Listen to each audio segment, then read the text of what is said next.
Ifuatayo ni sehemu ya hotuba ya Rais wa Jamhuri ya Muungano wa Tanzania Dr. Samia Suluhu Hassan siku ya wafanyakazi Mei Mosi 2025 mkoani Singida.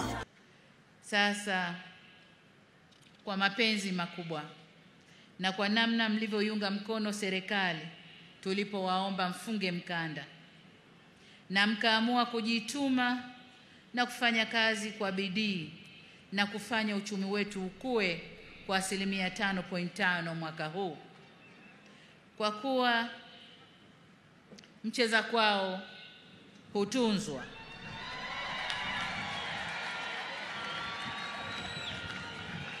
Wafanyakazi oye! Miamvuli oye! Naona miamvuli imepanda sasa. Wakati wote miamvuli ilikuwa chini. Sasa hivi miamvuli imepanda.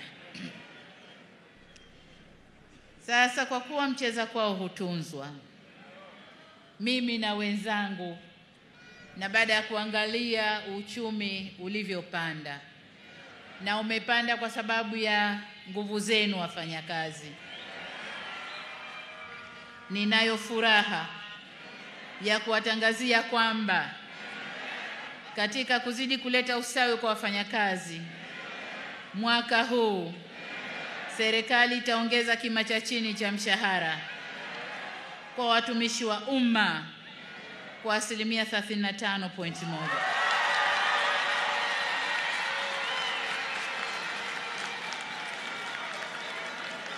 Wafanyakazi oye!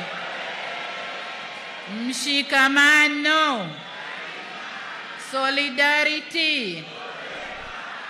Aya, tusikilize.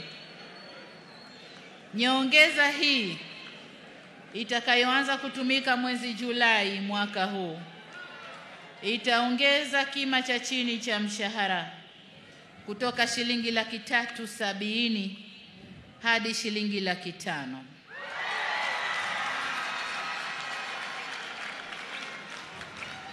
Ngazi nyingine za mshahara nazo zitapanda kwa kiwango kizuri jinsi bajeti inavyoturuhusu.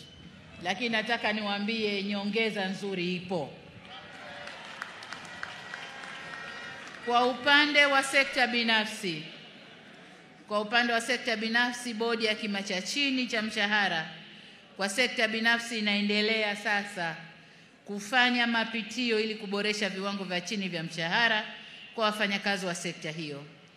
Pamoja na kazi inayofanywa na bodi hiyo, naendelea kuvihimiza wizara na vyama vya wafanyakazi kufanya majadiliano na waajiri ili kutekeleza mikataba ya hali bora ya wafanyakazi katika sekta binafsi, waendane sambamba na wenzao wa sekta ya umma.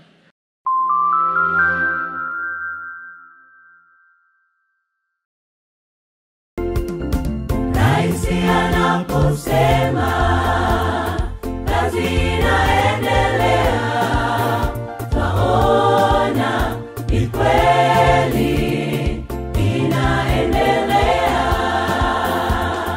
Mashariki, magharibi, kaskazini, kusini, twaona ni kweli inaendelea.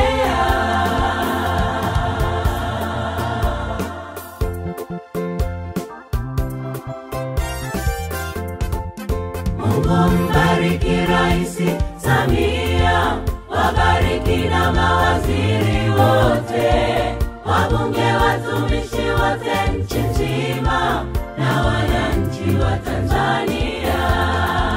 Tunaikumbuka miradi na mipango ya nchi yetu.